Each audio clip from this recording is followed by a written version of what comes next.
invite maintenant à ouvrir la Bible, la parole de Dieu, dans le livre du Lévitique au chapitre 10. Lévitique, chapitre 10, à partir du verset 1er. Ce matin, j'aimerais vous parler de couverture. Pas de couverture pour se réchauffer, quoique c'en est une, elle donne la chaleur du soleil, de la justice, mais la couverture qui protège nos arrières. La couverture qui nous empêche de passer dans un mauvais chemin, ou de prendre une fausse orientation. La couverture spirituelle qui protège peut-être notre santé physique. La couverture spirituelle qui protège notre santé morale, notre santé spirituelle. La couverture spirituelle aussi qui sera là pour nous garder, pour nous ramener, pour peut-être nous donner, surtout aussi de grandir, de nous élargir, d'aller de dimension spirituelle en dimension spirituelle, dans un bon esprit, dans une bonne disposition de cœur, d'être en un mot animé par le Seigneur, d'être conduit par le Seigneur, d'être porté par le Seigneur. La couverture spirituelle, nous allons prendre quelques exemples ce matin dans la Bible. Si nous respectons la notion de la couverture spirituelle, nous ne connaîtrons pas des fins de vie difficiles. Nous pouvons connaître, quand vous regardez un petit peu l'analyse, quand vous regardez l'histoire, quand vous regardez des hommes de Dieu, des femmes de Dieu, quand vous regardez l'histoire des assemblées, l'histoire des communautés, quand vous regardez l'histoire des œuvres de Dieu, elles sont parties très fort, elles ont grandi, elles se sont épanouies, elles ont porté beaucoup de fruits, mais vous savez que la parole de Dieu nous le rappelle très clairement, ce qui compte, ce n'est pas de bien commencer, ce qui compte, c'est de bien finir. Il est absolument indispensable que nous soyons clairs pour ne pas terminer mal, ou ne pas terminer dans de fausses dispositions, ou ne pas terminer dans des œuvres même qui ne nous suivront pas dans l'éternité. Il n'y a rien de plus attristant, de décourageant et aussi de plus nocif, parce que ça gangrène, il n'y a rien de plus nocif que de voir des hommes de Dieu étant d'aplomb sur les Écritures, d'aplomb dans leur engagement, une vie consacrée, marqués du sceau de l'Esprit avec une onction extraordinaire qui, soit à un moment donné dans leur vie, soit à la fin de leur vie, soit peut-être au travers de différentes circonstances de leur vie, eh bien, ont non plus gardé, non plus respecté, non plus fait attention, parce que vous savez, la suffisance spirituelle, la Bible appelle ça l'orgueil spirituel, et toujours nous guette toujours tous d'une manière ou d'une autre, eh bien, à un moment donné, n'ont plus fait attention à cette couverture spirituelle qui est indispensable pour nous garder jusqu'à la fin de notre vie. Et beaucoup de chrétiens ont fait naufrage par rapport à la foi, à la saine doctrine. Beaucoup de chrétiens, d'hommes de Dieu, de femmes de Dieu ont fait naufrage quant au véritable engagement, quant à la véritable orientation. Et malheureusement, à cause de la négligence, de l'importance de cette notion de couverture spirituelle sur laquelle nous devrions veiller d'une façon vraiment sérieuse, eh bien, l'œuvre de Dieu, l'histoire de l'Église dans le monde et dans toutes les générations a connu des hauts, des bas, et aussi des scandales, et aussi des sectes, et aussi des divisions, et aussi des fausses doctrines, et aussi bien parfois la victoire du malin. Et j'aimerais ce matin, pour notre vie, à chacun, nous rappeler que la parole de Dieu est très claire. Elle nous donne des exemples, et l'exemple parfait, bien sûr, nous vient du Christ qui a été soumis à son Père en toutes choses. Christ qui nous a laissé un exemple par sa propre vie. Mais vous savez aussi que Dieu nous parle tantôt d'une manière, tantôt d'une autre, au travers des hommes, au travers de leurs défaites, au travers de leurs victoires, au travers de leurs orientations, au travers de leurs choix. Je voudrais encore vous rappeler en introduction que la vie chrétienne est une série de choix, c'est une succession de choix. Ni plus ni moins, ce sont des successions de décisions, plût à Dieu que ce soit des décisions de foi, des choix orientés selon, bien sûr, la parole de Dieu, mais en nous inspirant et en tenant compte de l'exemple des enseignements qui nous sont laissés, en tenant compte de nos propres expériences, parfois négatives ou positives, mais en ayant toujours, ce matin, j'aimerais surtout parler de cette notion de couverture, protéger, être protégé de nos arrières, être protégé à l'arrière, mais aussi être, quand on est bien protégé à l'arrière, eh bien, on ne va pas aller de travers devant. Et si on va de travers de l'avant, si on se trompe, eh bien, l'arrière-garde est là pour nous ramener dans le bon chemin. Alors, pour illustrer cela, nous lisons donc ensemble Lévitique 10, verset 1er. Les fils d'Aaron, Nadab et Abihu, prirent chacun un brasier y mirent du feu et posèrent du parfum dessus. Ils apportèrent devant l'Éternel du feu étranger, ce qui ne leur avait point été ordonné. Alors le feu sortit de devant l'Éternel et les consuma. Ils moururent devant l'Éternel. Moïse dit à Aaron, c'est ce que l'Éternel a déclaré lorsqu'il a dit, « Je serai sanctifié par ceux qui s'approchent de moi, et je serai glorifié en présence de tout le peuple. » Aaron garda le silence. Et Moïse appela Misaël et Eltsaphan, fils d'Uzziel, oncle d'Aaron, et il leur dit, « Approchez-vous, emportez vos frères loin du sanctuaire, hors du camp. » Ils s'approchèrent et ils les emportèrent dans leurs tuniques, hors du camp, comme Moïse l'avait dit. Et puis dans Acte 19,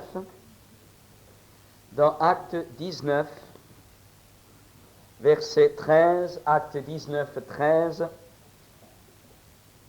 quelques exorcistes juifs ambulants essayèrent d'invoquer sur ceux qui avaient des esprits malins le nom du Seigneur Jésus en disant, « Je vous conjure par Jésus que Paul prêche. » Ceux qui faisaient cela étaient 7 fils de Schéva, juifs, l'un des principaux sacrificateurs. L'esprit malin leur répondit, « Je connais Jésus, et je sais qui est Paul, mais vous, qui êtes-vous » Et l'homme dans lequel était l'esprit malin s'élança sur eux, se rendit maître de tous deux, et les maltraita de telle sorte qu'ils s'enfuirent de cette maison nus et blessés. Cela fut connu de tous les Juifs et de tous les Grecs qui demeuraient à Éphèse, et la crainte s'empara de tous, et le nom du Seigneur Jésus était glorifié. Plusieurs de ceux qui avaient cru venaient confesser et déclarer ce qu'ils avaient fait, et un certain nombre de ceux qui avaient exercé les arts magiques, ayant apporté leurs livres, les brûlèrent devant tout le monde. On en estima la valeur à 50 000 pièces d'argent, ce qui suppose à peu près 40 000 francs. Vous voyez, vous multipliez par 100, c'est pas mal, hein? C'est ainsi que la parole du Seigneur croissait en puissance et en force. Frères et sœurs, j'aimerais ce matin vous rappeler, je ne vais pas être trop long, je voudrais simplement vous rappeler, afin que vous-même, dans votre propre étude biblique, dans votre propre marche avec Dieu et en méditant la parole de Dieu, vous puissiez adapter à votre propre vie et à votre propre cheminement l'idée principale, afin que le Seigneur puisse vous utiliser, non pas pour poser des problèmes, soit à vous-même, soit à votre famille, soit à votre foyer, soit à l'Église, soit là où vous rayonnez, mais qu'au contraire, vous puissiez être en édification, vous puissiez être positif, et surtout, pour que le fruit que vous apportez demeure jusque dans la vie éternelle. Je vous rappelle que tous nos travaux, toutes nos œuvres passeront au travers du feu. Souvent, nous sommes marqués par la notion, par l'étalon du monde, le succès, la popularité, la réussite matérielle, la réussite en nombre, la croissance en nombre, si vous voulez, avoir de l'argent quand cela est nécessaire. Nous prenons tout cela comme des normes de bénédiction biblique. C'était le cas dans l'Ancien Testament. Mais alors, si c'est encore le cas aujourd'hui, alors Jésus a été l'homme le plus antispirituel qui a jamais existé dans l'histoire. Si cela est le critère réellement biblique, alors Paul, il n'a rien compris. Et bien des chrétiens qui ont été privés de tout, dénués de tout, n'ont rien compris, ont été mal orientés, n'ont pas compris les Écritures et sont loin d'être pour nous un exemple, afin que nous suivions ces traces. Donc le succès, cela prouve tout simplement que nous sommes marqués, bien souvent, orientés, je dirais presque dire manipulés inconsciemment, par les étalons, par la manière de concevoir les choses selon le monde, et nous portons parfois beaucoup de fruits. Mais le point important, c'est que notre fruit doit demeurer dans la vie éternelle et il passera au travers du feu. Et la précaution, le moyen par excellence que Dieu nous a donné, parce qu'il connaît nos cœurs, il connaît nos vies, il connaît nos faiblesses, il connaît nos moments d'hésitation, et bien Dieu a justement prévu cette couverture, cette notion de couverture, afin que notre travail ne soit pas vain dans le Seigneur. La Bible nous dit que Dieu n'est pas injuste pour oublier le travail que nous avons fait, mais la Bible nous dit aussi que tout travail qui n'est pas fait par lui passera au travers du feu et restera pour compte. Et notre vie risque d'être simplement sauvée comme en passant au travers du feu. Cela est sérieux. Cela est sérieux. On pense que parce qu'on a simplement de bons sentiments, ou parce que, on est sincère, ou parce que oui, ça plaît, parce que oui, c'est attractif, on pense que c'est ça. Non. Frères et sœurs, nous devons être établis sur les Écritures et avoir nos vies, ce matin, il nous l'a dit, les oreilles, les mains et les pieds sous la couverture de Dieu, le sang, d'abord le sang, ensuite l'esprit, ensuite l'huile. Eh bien, prenons un exemple, on va prendre rapidement quelques exemples. Prenons d'abord un premier exemple, celui dans le livre de la Genèse. Adam et Ève. Commençons par ceux qui ont mangé la pomme et nous en avons les pépins. Non, enfin, ce n'était pas une pomme. Hein. Eh bien, prenons Adam et Ève. Quand vous analysez la chute, quand vous analysez finalement, regardez la solidarité de la race humaine parce qu'eux ont chuté, nous subissons tous les conséquences. Nous ne subissons pas les conséquences au point de vue spirituel en ce qui concerne notre choix par rapport au salut, mais notre corps, notre nature est une nature de péché. Et c'est à cause d'Adam et d'Ève. Il y a une solidarité, il y a une responsabilité d'Adam et d'Ève, et il y aura une responsabilité de notre part face aux problèmes que nous allons causer aux autres si nous ne respectons pas la couverture spirituelle. Pas d'une manière ou d'une autre, quand quelqu'un agit mal, les autres supportent les conséquences. Toujours, il y a des répercussions. Eh bien, Adam et Ève, vous avez Ève, et dans le jardin, Dieu leur avait donné des normes. Ils étaient là, Adam était le premier, Dieu a dit, il n'est pas bon que l'homme soit seul, il lui a donné la femme. Hein. Et puis, ils étaient heureux, innocents, dans l'innocence, relation avec Dieu, possibilité de manger de tous les fruits des arbres du jardin d'Éden. Et puis le serpent, vous savez, le fameux serpent, hein, eh bien, il a donc séduit Ève, il lui a proposé donc de prendre du fruit de l'arbre de la connaissance et du mal en lui disant, si tu le manges, Dieu sait très bien. Ah, c'est toujours ça, faire comme Dieu, être comme, toujours la promotion. Eh bien, Dieu sait très bien que si vous allez manger de ce fruit-là, vous serez comme des dieux, votre esprit s'ouvrira, vous connaîtrez la différence entre le bien et le mal. Ils l'ont connu, mais ils n'ont pas pu en triompher du mal après. Esclaves, parce qu'ils sont rentrés par la mauvaise porte. Eh bien, Ève, et là vous trouvez un cas de non-respect de couverture qui a entraîné des problèmes pour toute l'humanité. C'est que Ève était soumise spirituellement à la puissance de son mari. Ève était l'aide de Adam. Ce n'était pas Adam qui devait suivre les directives d'Ève, c'était l'inverse. Même si maintenant nous voyons de plus en plus les femmes qui commandent, eh bien, frères et sœurs, au départ, il y avait une harmonie. Il n'y avait pas de supériorité de l'un et supériorité de l'autre. Il y avait une harmonie, mais la tête, c'était l'homme. Il n'est pas bon que l'homme, et l'apôtre Paul dira, ce n'est pas l'homme qui a été créé pour la femme, c'est la femme qui a été créée pour l'homme. Et j'aimerais vous dire que la Nouvelle Alliance ne change absolument rien à cette structure de la création. Donc la femme était pour l'homme, et les deux devaient former une harmonie merveilleuse. Je ne suis pas misogyne, je dis tout simplement la Bible. Et alors, il faut comprendre une chose, c'est que Ève, elle, a pris une décision. Ève, elle, a écouté la voix, et au lieu de s'assurer la couverture spirituelle de son mari, au lieu, avant de prendre une décision, elle serait allée voir son mari qui était beaucoup plus fort psychiquement, qui était, lui, créé par Dieu pour être celui qui allait décider en définitive pour l'orientation spirituelle de la chose, elle a vu, elle, que l'arbre était beau, le fruit était beau, agréable à manger, elle a laissé, elle a senti que ça allait faire du bien, par où ça allait passer, hein, et elle a réfléchi qu'elle serait peut-être comme Dieu, et elle a pris du fruit.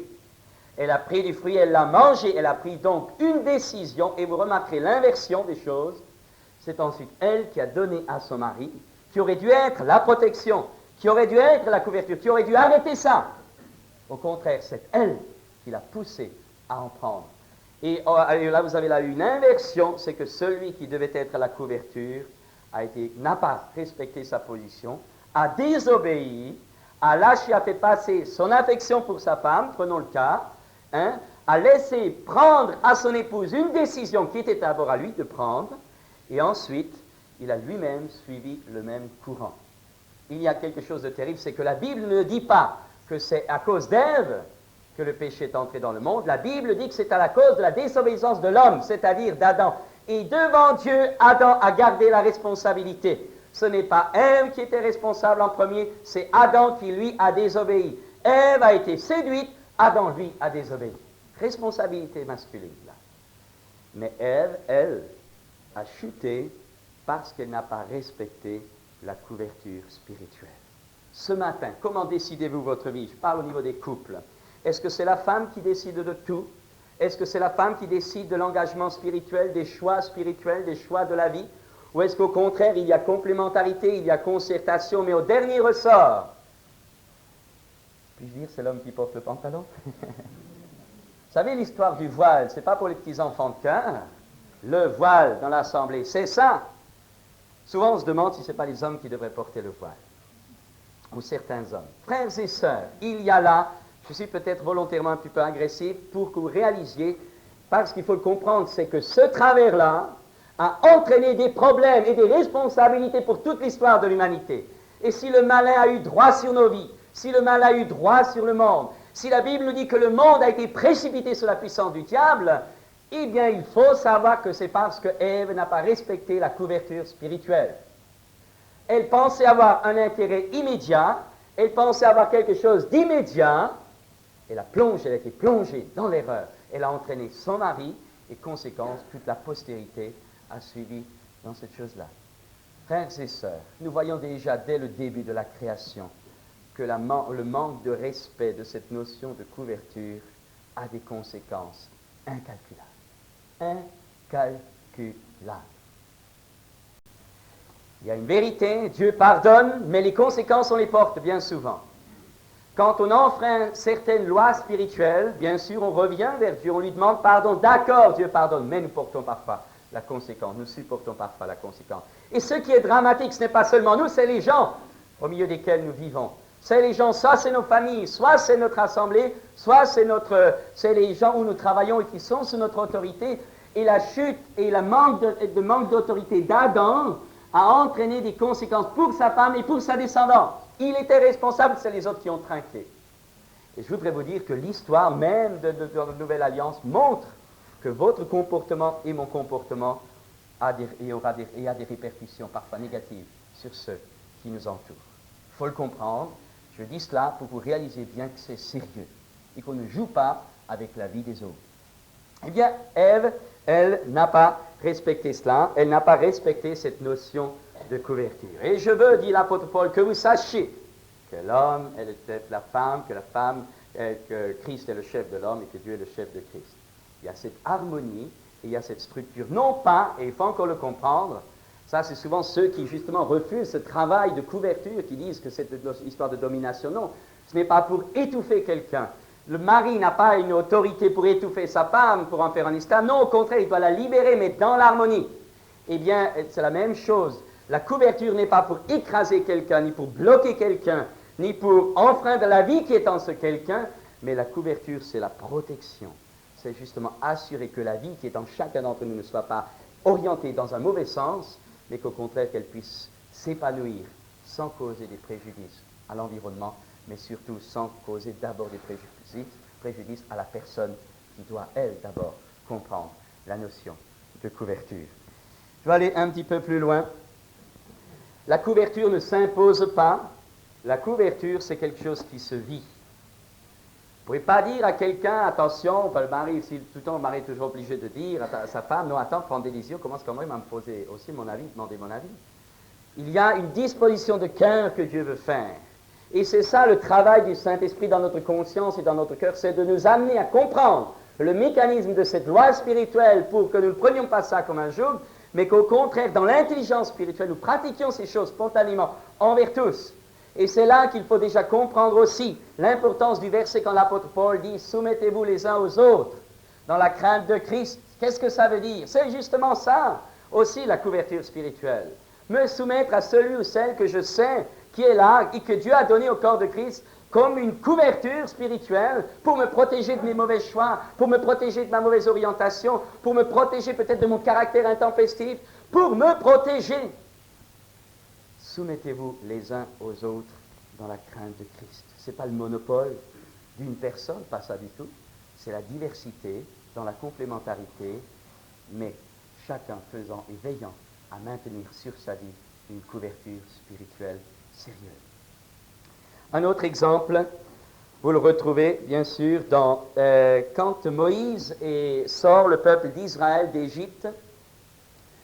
Les Hébreux avaient été mis sous le sang des linteaux, ils avaient mis le sang des linteaux, c'est donc la foi dans le sang qu'ils avaient préservé de l'ange destructeur. Nous sommes sauvés par la foi dans l'œuvre du Christ, par la foi dans le sang du Christ qui nous lave et qui nous purifie de tout péché. Mais il y a eu quand même un mais il fallait qu'ils passent par la mer Rouge. Ils sont arrivés à la mer Rouge, C'était fermé devant, derrière, les Égyptiens essayent de les rattraper. Et puis, vous avez, à un moment donné, tout le monde se panique. Ça ne valait pas la peine de venir ici, s'il fallait mourir comme ça, il valait mieux qu'on reste en Égypte. C'était ce que nous t'avions dit. Vous savez, les gens, ils ne veulent pas de problème, tranquille. Les bénédictions, on en veut, mais quand il y a des dangers, on n'en veut plus. Eh bien, Moïse a été confronté à ce problème-là. Alors, il leur a dit, taisez-vous aujourd'hui, vous allez voir la délivrance que l'Éternel va opérer. Vous, taisez-vous et gardez le silence. Et alors, Dieu a fait souffler un vent, la mer a été séparée, les Hébreux ont traversé, et les Égyptiens qui ont voulu pénétrer ont été engloutis par l'eau. Et l'apôtre Paul dit que la mer Rouge est une figure du baptême. Et j'aimerais vous rappeler que la Bible nous montre une protection, une couverture indispensable à toute croissance spirituelle, indispensable pour être protégé de l'arrière, c'est le baptême. Jésus a dit, celui qui croira, foi dans le sang, et qui sera baptisé, couverture spirituelle. Et tous ceux qui avaient refusé de passer par la mer Rouge ont été rattrapés par les Égyptiens. Et un enfant de Dieu, celui qui se convertit à Jésus-Christ, celui qui naît de nouveau par la foi en Jésus-Christ, celui qui reçoit un cœur nouveau par la foi, mais qui refuse de continuer dans le cheminement, il refuse de passer par les eaux du baptême, tôt ou tard, il sera rattrapé. Il n'a plus de couverture. Il n'a pas de couverture. Il y a des principes de base. Et ce matin, s'il y a parmi nous quelqu'un qui n'est pas baptisé, j'aimerais vous dire, ne vous faites pas baptiser pour faire partie de cette église, ce n'est pas ça le principe. Faites-vous baptiser pour être couvert. Faites-vous baptiser pour être protégé. Faites-vous baptiser pour être gardé. Parce que quand vous êtes dans les pensées de Dieu, vous êtes protégé. Car l'ange de l'Éternel campe autour de ceux qui le craignent et les arrache au danger. Le baptême est une vraie couverture.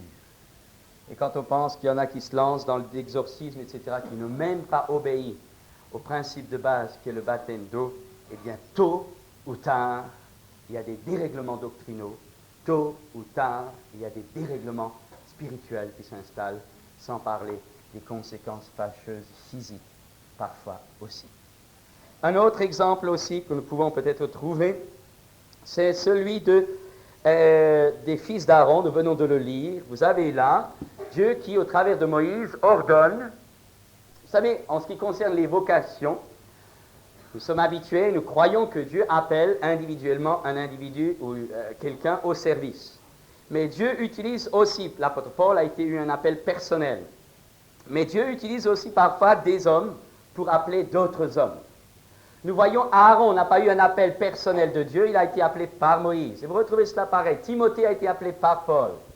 Il n'y a pas toujours, ne nous attendons pas toujours à avoir une révélation particulière de Dieu qui m'appelle au service. Je peux être appelé au service par des responsables d'une église. Je peux être appelé au service par justement quelques responsables, quelques hommes de Dieu, dans l'église. Et le Seigneur, le besoin peut parfois être un appel. Et simplement, le Saint-Esprit, alors, va me confirmer cet appel que j'ai reçu, peut-être au travers d'hommes. Ça existe, ça. Élisée a été appelé par Élie, pas par Dieu directement. Et qui peut dire que le ministère d'Élisée n'a pas été extraordinaire?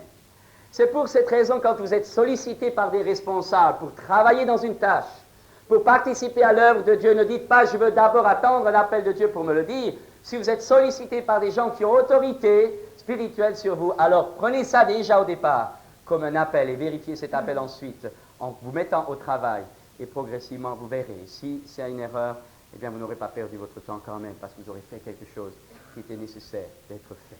N'attendons pas toujours une grosse voix surnaturelle qui nous dit, voilà, c'est de toi que je vais faire celui que tout le monde va regarder, tu vas être le seul, l'unique, le plus beau, le plus grand, le plus formidable des prédicateurs. Si Dieu nous a pas, il commence à balayer l'église parce qu'il n'y a pas beaucoup qui le font. Ah oui. Eh bien, frères et sœurs, l'appel, eh bien, Aaron a été appelé au travers de Moïse. Et puis, ensuite, les fils d'Aaron ont été établis dans le sacerdoce, avec leur père. Et vous remarquerez que ces fils-là, 4 fils, au moment où la gloire de Dieu s'est manifestée, quand tout le tabernacle a été construit, eh bien, les deux aînés, spontanément, ont pris un feu, ont allumé un feu, ils sont venus apporter le feu devant l'Éternel. C'était du feu étranger. La Bible nous dit qu'ils avaient fait quelque chose qui ne leur avait pas été demandé. Ils ont pris une initiative. De temps en temps, il faut prendre des initiatives dans le Seigneur. Mais comment? En se gardant, en se protégeant par la couverture spirituelle. Et ces deux jeunes gens avaient une couverture par excellence. Qui c'était? Aaron. Ils ont mis de côté Aaron, ils ont décidé eux comme ça. ce qui ne leur avait pas été demandé, d'autant plus qu'ils n'avaient pas la souveraine sacrificature. Ils ont négligé, même par un bon sentiment, admettons qu'il n'y avait pas d'orgueil, même par un bon sentiment, ils ont négligé la couverture spirituelle, j'aimerais vous dire qu'ils en sont morts. Et par Dieu lui-même. Ce n'est pas le diable qui est venu, c'est Dieu. Le feu de Dieu. Ils en sont morts. Si je prends un appel, si je prends un ministère qui ne m'appartient pas, tôt ou tard, il me tuera. Tôt ou tard, il me tuera. Il peut me tuer spirituellement, il peut me tuer moralement, il peut me tuer physiquement. Mais tôt ou tard, dans bien des vies, c'est parfois très tard, mais ça vient toujours. Parce que quand on enfreint les lois de Dieu, quand on enfreint une loi spirituelle comme une loi naturelle, on en supporte toujours, immanquablement, un jour les conséquences. Ton péché te retrouvera, dit la Bible, faites quelque chose qui est contre la loi, les lois naturelles qui régissent l'organisme de notre corps, tôt ou tard vous tomberez malade. C'est obligé. Et on se tue parce qu'on ne respecte pas assez les lois de la nature. Tôt ou tard, et c'est la même chose dans les lois spirituelles. Ces deux jeunes gens n'ont pas respecté la couverture spirituelle. Maintenant, si c'était juste, parce que souvent on dit, ouais, mais couverture spirituelle, elle n'est pas là, elle n'est pas juste, les gens ne comprennent rien. Il y a différentes manières d'y réagir. Hein? Il y a d'abord placer la couverture spirituelle sous sa responsabilité. D'abord, avoir l'approbation. Il y a une différence entre soumission et obéissance. La couverture spirituelle par excellence que Dieu voudrait que nous ayons chacun dans nos cœurs, c'est dans notre cœur la soumission, l'esprit de soumission, comment on appelle ça, l'humilité, la soumission à la couverture qui est placée. Mais continuons. Les deux jeunes gens n'ont pas respecté cette notion de couverture par rapport à leur père. Ils en sont morts. Et il a été défendu de pleurer sur eux, en ce qui concerne leur famille. Voyez l'importance. Dieu n'a pas voulu que ça passe. Il faut comprendre que Dieu parfois est très strict. Pourquoi? Vous croyez qu'il n'aimait pas les deux jeunes gens? Si. Vous croyez qu'il n'aimait pas Aaron? Si. Vous croyez qu'il n'aimait pas Moïse? Si. Vous croyez qu'il n'aimait pas la famille? Si. Mais il y avait tout le peuple de Dieu qui était en jeu. C'est là que Jésus dit, si quelqu'un aime son père, sa mère, ses enfants plus que moi, il n'est pas digne de moi. Nous ne devons pas seulement penser aux nôtres, nous devons penser à l'œuvre de Dieu. Nous devons penser à la gloire de Dieu d'abord. Sainteté à l'éternel, c'est ça la priorité pour nos vies. Et pour cela, il faut respecter la notion de couverture spirituelle. Un autre exemple encore, vous avez Saül et Samuel.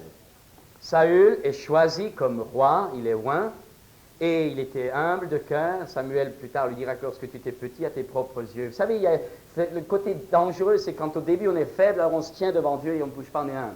Mais quand le succès vient, alors l'assurance vient. Et avec l'assurance, eh bien, la ruine vient souvent aussi rapidement. Eh bien, Saül était de cela, humble, et au moment où il y a été, et au moment où il est là, hein, ça commence à bouger. Il attend, il commence à faire un petit monument, hein, lui, moi, je, hein, et puis, il est là, il panique, il a peur, il n'a plus la foi du cœur. Il prend, qu'est-ce qu'il fait? Il offre un holocauste à l'Éternel. En un mot, il prend la sacrificature.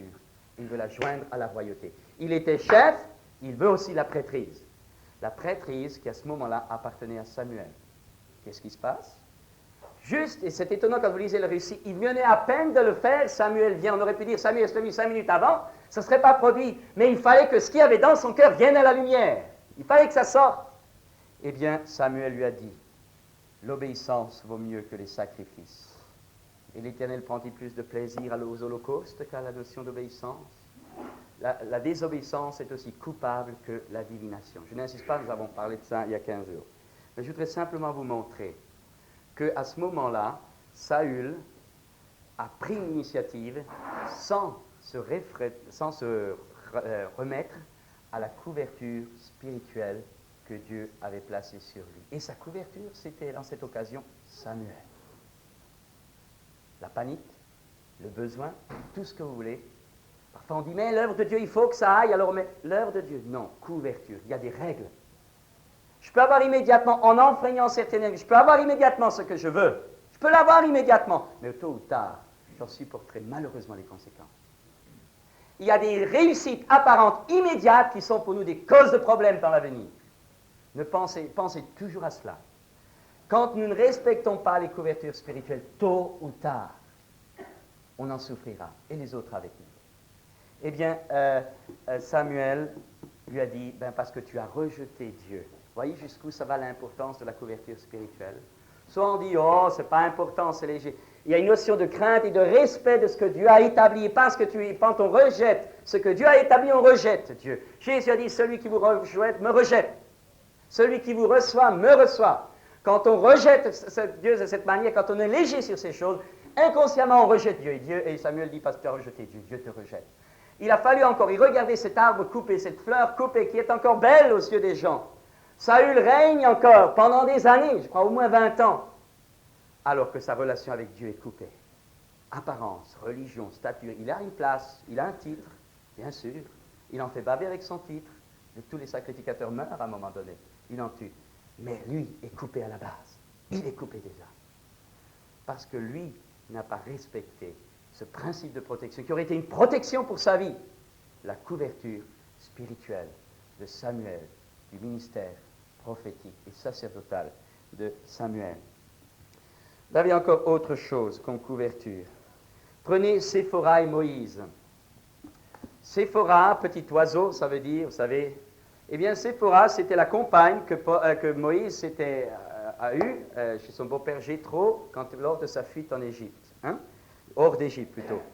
Et puis cette femme, il l'a pris dans un moment de décision, alors qu'il était, j'allais dire, en complet désarroi spirituel. Il était là chez Jéthro, il gardait ses moutons, il dit pourquoi pas prendre une femme ici puisque je suis installé là. Mais plus tard, ce brave petit oiseau, un tête d'oiseau, Séphora, lui a posé des problèmes. À un moment donné, il a même été obligé de se séparer d'elle, puisqu'il l'a renvoyée chez son beau-père quand il a été en Égypte. Là, il y a une leçon, pour te protéger dans l'avenir. Ne choisissons pas nos épouses ou nos époux par un besoin immédiat, dans une crise spirituelle, lors d'une crise spirituelle, dans un moment de découragement, mais toujours et toujours, attendons d'être fermes, attendons d'être clairs, pour ne pas choisir selon nos normes et nos besoins, mais selon la direction de Dieu.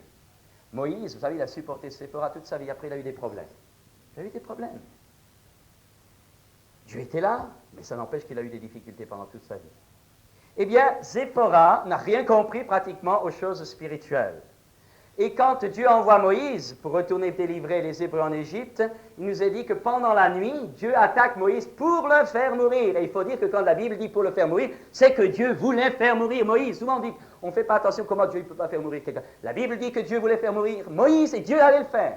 Il n'y avait pas, la Bible le dit, la Bible est vraie. Eh bien, Moïse est là, à l'agonie, il meurt. Et vous remarquerez que la femme n'a pas besoin de grande prédication, elle sait tout de suite, elle sait.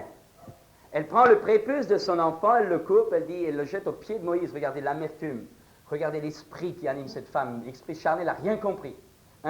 Tu es pour moi un époux de sang. Allez, tiens, tu es pour moi un époux de sang. Bon, Moïse, Dieu a lâché Moïse. Plus tard, elle a été renvoyée chez elle. C'est toute la conséquence de sa spiritualité médiocre. Mais, ce que je voudrais vous dire, qu'est-ce qui s'est passé là en ce qui concerne la protection spirituelle?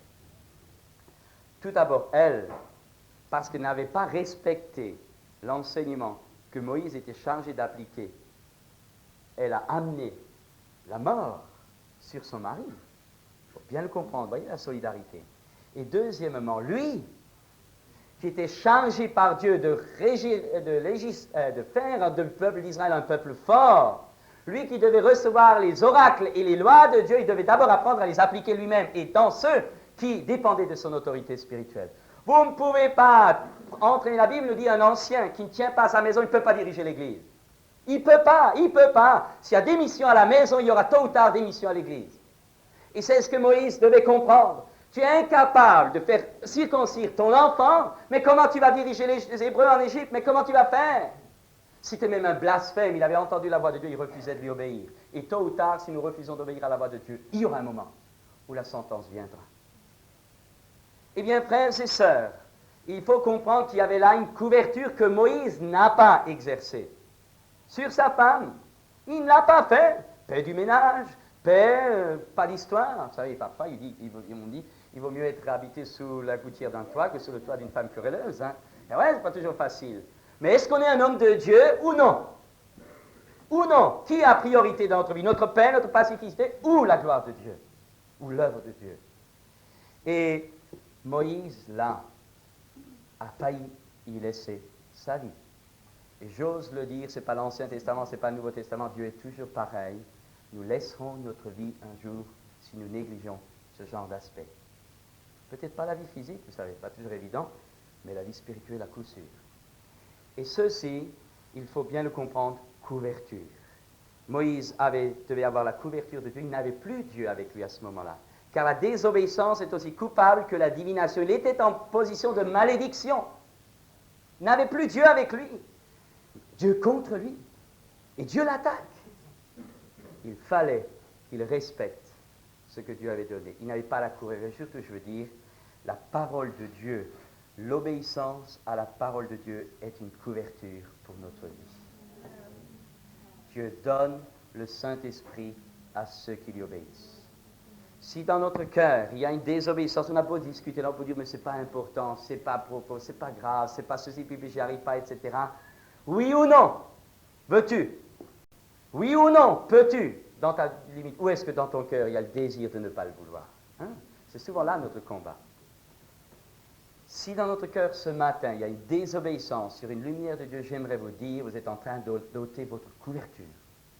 Je suis en train d'ôter ma couverture. Car la désobéissance est aussi coupable que la divination. Et encore autre chose, c'est que nous avons Paul et Barnabas qui sont envoyés à l'église d'Antioche, ils sont envoyés par le Saint-Esprit, et puis l'Esprit dit aux autres ministères, mettez-moi à part Paul et Barnabas pour l'œuvre à laquelle je les ai envoyés. Ils partent, nous est dit, envoyés par l'Esprit. Et comment l'Esprit les a envoyés? Dans leur cœur, mais aussi par des hommes. Et là, il y a une couverture spirituelle. Je n'insiste pas, vous êtes au courant, mais je le redis parce que ça fait partie du sujet. Il y a une couverture spirituelle humaine. Il est facile de dire « j'obéis à Dieu », mais il est beaucoup plus difficile d'obéir à des hommes à qui Dieu nous a donné comme couverture spirituelle. Beaucoup plus facile. Et vous avez beaucoup de problèmes, même si on les cache. Beaucoup de difficultés, l'Esprit de Dieu est souvent bloqué dans les églises à cause de ce problème-là. Souvent, et on a beau prier, on a beau faire des choses, d'abord obéir, d'abord respecter. Paul et Barnabas sont partis envoyés par l'Esprit qui a fait quoi? Par l'imposition des mains des anciens. Alors souvent, vous avez mais les anciens, ils ne comprennent rien. Mais les autres pasteurs, ils sont jaloux. Mais il y a ceci, il y a cela, vous avez vu ça. Est-ce que vous avez pu juger le cœur des gens? Non. Quand des anciens ne comprennent pas un ministère, ou Dieu les enlève un jour, ou Dieu les convainc et leur révèle. Mais souvent, à moins que l'Église soit morte, mais quand une Église est vivante, ce genre de problème ne se pose pas, parce que Dieu sait aussi parler à un âne, donc il sait parler à des anciens.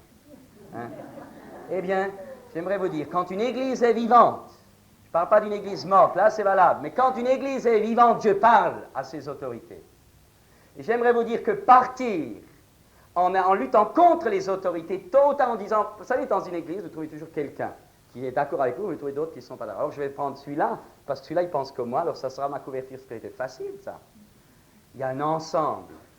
Il y a les frères responsables, il y a les responsables, même dans certaines sœurs, dans les tâches qu'elles peuvent avoir. Frères ou sœurs, selon l'autorité qui a été reconnue officiellement par l'Église. Eh bien, je peux, là, vous savez, je peux prendre celui qui me convient ou celle qui me convient, et puis tourner aux deux autres. Mais que je le veuille, que je ne veuille pas, dans mon cœur, il n'y a plus la droiture en ce qui concerne la soumission, en ce qui concerne la couverture spirituelle. Et tôt ou tard, j'en supporterai les conséquences. Et d'autres avec moi, parce que c'est toujours comme ça. Mais je veux simplement vous dire une chose. C'est important que cela se fasse. Et si quelqu'un reçoit un appel de Dieu, admettons que tout le monde est bouché, alors d'une manière ou d'une autre, Dieu, tôt ou tard, d'abord m'apprendra à prier, m'apprendra l'esprit de soumission, m'apprendra l'attente paisible, m'apprendra à m'attendre à Dieu d'abord, et non pas parce que moi je suis le super, vous n'avez rien compris, alors j'y vais, eh bien m'attendre à Dieu pour que lui, à un moment donné, m'ouvre les portes, afin que les portes s'ouvrent, non pas dans des dissentiments, mais que les portes s'ouvrent dans la paix, dans la joie, dans, j'allais dire, le côté convenable, le côté représentatif de l'Esprit de Christ. Frères et sœurs, il y a toujours une heure pour celui qui est réellement appelé.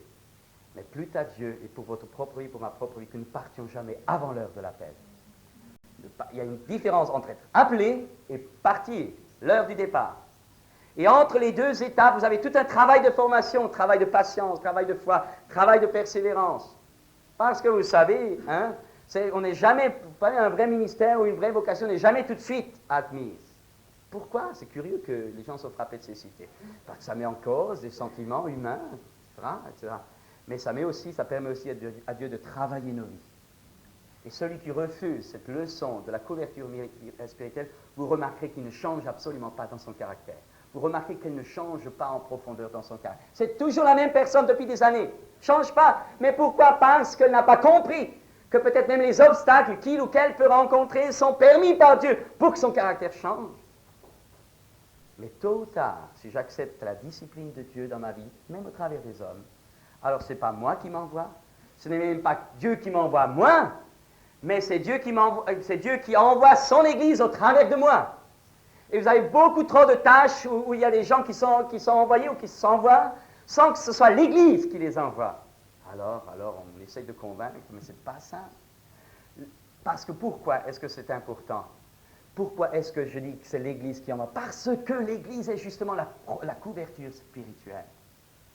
C'est l'Église qui ensuite protège. Vous êtes envoyé de l'Église, vous êtes envoyé, sorti de l'Église, vous êtes un bras de l'Église, vous êtes sorti, vous êtes la vie de l'Église là où vous êtes envoyé. Mais vous avez toute l'Église derrière vous, vous avez toute la protection derrière vous, vous avez tout le bouclier de la communauté derrière vous. Alors, vous êtes protégé, gardé, soutenu quand les difficultés sont là. Vous n'êtes pas seul. Vous êtes le corps de Christ là où vous êtes, parce que derrière, il y a tous les frères et toutes les sœurs. Couverture spirituelle. Il y a beaucoup de problèmes, on les cache parce qu'il ne faut pas le dire, parce que justement, on cache bien des choses, bien des vies se cachent, parce que derrière, il y a ce fameux problème de couverture qu'on a là. Regardez par rapport au foyer, vous avez des foyers qui ne marchent pas du tout, des couples qui ne marchent pas, et ça chante des cantiques. Reprenons la notion de couverture. Sommes-nous ce matin couverts, protégés? Sommes-nous protégés? J'aimerais vous le poser. Sommes-nous protégés ce matin? C'est important. C'est vital. C'est pour notre salut, mais aussi pour la gloire de Dieu. Je vais terminer peut-être par un autre exemple. Tout à l'heure, nous avons lu les 7 fils de Sheba. Hein. Ces gens-là veulent chasser des démons par le nom que Paul prêche, par le nom de Jésus que Paul prêche. Ils sont un petit peu des intermédiaires. Hein. Ils ne connaissent pas Jésus. Ils font comme s'ils le connaissent parce que ça a du succès. Alors, ils veulent se faire un nom, ces braves gens. Ils veulent se faire un nom avec les moyens de Paul. C'est simple. Et alors, le démon, bien sûr, il dit, je connais Paul, mais vous, attendez un petit peu. Allez. Il ne faut pas toujours s'imaginer que les démons au lateral, ils prennent tout. Alors on pense que quand quelqu'un est en déviation, c'est tout de suite les gros coups qu'il prend. Mais non. Ça peut être parfois simplement une petite erreur de doctrine. Toute petite. Une petite racine d'orgueil. Un petit point. Mais vous savez, quand la racine commence à planter, elle descend. Elle s'incruste. Et progressivement, on voit des catastrophes alors que le ver était déjà dans la pomme depuis longtemps. Les 7 fils de Sheba ont fait quelque chose qu'ils n'auraient pas dû faire, parce qu'ils n'avaient pas la couverture spirituelle de celui qui a dit « Je suis avec vous tous les jours ». Il parlait de quelqu'un qui n'était pas avec eux. On peut croire en Dieu, on peut parler de Dieu, on peut servir Dieu sans que Dieu soit là, frères et sœurs. Sans qu'il soit là. Ça sent, vous savez, on peut arriver dans un foyer, on peut arriver dans une œuvre, on sent que Dieu n'est pas là. Bien sûr, il y a la parole, alors ça fait du travail. Toujours la parole. L'apôtre Paul a dit, il y en a qui prêchent Christ par an, mais qu'importe, c'est fait. C'est vrai, c'est fait. Mais Dieu n'est pas là. Un jour Moïse a dit Dieu lui a dit, conduis ce peuple que tu as fait sortir d'Égypte. Je l'enverrai un ange, mais j'irai pas moi. Moïse a dit, eh bien, si tu viens pas, toi, ne nous envoie pas. Dieu peut envoyer un ange. Dieu peut faire un travail dans les nations. Dieu peut faire un travail dans une vie. Dieu peut faire un travail dans une famille avec un ange. Ça ne veut pas dire que lui y est. Vous comprenez? Ça ne veut pas dire que lui y soit. Est-ce que Dieu est dans votre vie? Ou est-ce que vous êtes simplement accompagné par un ange? Parce que vous avez un jour, Dieu vous a fait une promesse, Dieu s'est lié par une promesse, alors il l'achève. Il l'a fait, il l'a dit, il le fera. Mais il n'est pas avec vous, il n'est pas en vous. Est-ce que Dieu est avec nous réellement? Lui, Dieu, pas le pouvoir, pas des promesses qu'il nous a données dans le temps et qu'il exécute, Alors nous sommes protégés, nous avons l'impression que nous sommes dans le coup. Dieu ne fait qu'accomplir des choses à cause des promesses qu'il nous a faites. Mais lui, personnellement, n'est plus là. N'est plus là, il n'y a plus la communion avec Dieu.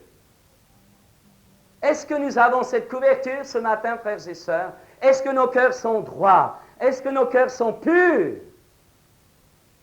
Est-ce que Dieu est dans nos cœurs et avec nous? Pas les anges, pas le sang, Dieu le Père, Jésus-Christ le Seigneur. Je suis avec vous tous les jours, jusqu'à la fin du monde. Si on manque de cette couverture-là, vous savez, ça ne va pas loin. Ça ne va pas loin. C'est une couverture, c'est d'ailleurs la plus importante, mais finalement toutes, elles se recoupent. Elles sont toutes là. Je suis avec vous tous les jours jusqu'à la fin du monde. Les dispositions de notre cœur. Pas le travail que nous faisons. Pas les actions visibles ou invisibles que nous pouvons faire. Ce que nous sommes. Vous comprenez? Ce que nous sommes. Au plus profond de nous-mêmes. Vous savez, on peut tromper les gens pendant longtemps. Vous savez, à un moment donné, on se rend compte quand on ne rayonne plus. Hein. Vous savez, quand il y a un problème dans mon cœur, ça se voit. Hein, et ça sent, et moi je le sens le premier. Hein. Je sens que j'ai plus la présence de Dieu comme avant. Je sens que dans mon esprit, il n'y a plus la force d'avant. Je sens que quand je prie, il n'y a plus ce contact.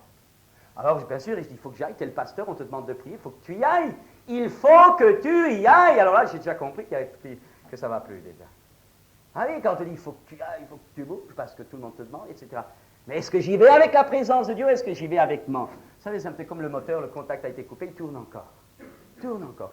Est-ce que vous tournez encore, ou est-ce que vous êtes relié à l'alimentation et que la vie passe? Le problème est là. Est-ce que Dieu est avec vous? Est-ce que vous êtes couverts? Est-ce que vous êtes protégés? Parce que c'est une chose de dire, Jésus est avec moi, et c'est une autre chose de l'avoir avec ça. Frères et sœurs, ce matin, je voudrais vraiment, il y a beaucoup de points comme ça, vous pouvez développer en ce qui concerne, je vais prendre quelques effets ou quelques aspects de la notion de couverture. Hein. Mais comprenez cela, si vous respectez ces choses-là, vous serez protégés. Et même que le monde entier se dressera contre vous, si vous avez respecté la norme de la couverture, immanquablement vous allez triompher. Pourquoi? Parce que vous n'avez pas cherché vous-même, vous êtes assuré vos arrières, vous avez fait attention que ce ne soit pas votre cœur intempestif qui peut parler ou qui peut agir, mais que ce soit l'esprit approuvé, contrôlé par les autres. Vous retrouvez cela encore dans l'exercice des prophéties, que l'un prophétise, que les autres jugent. Couverture encore, toujours couverture. Mais Dieu sait de quoi nous sommes formés. Vous n'imaginez pas que vous arriverez à être infaillible. On tend à cela. On le veut. On le veut de notre cœur.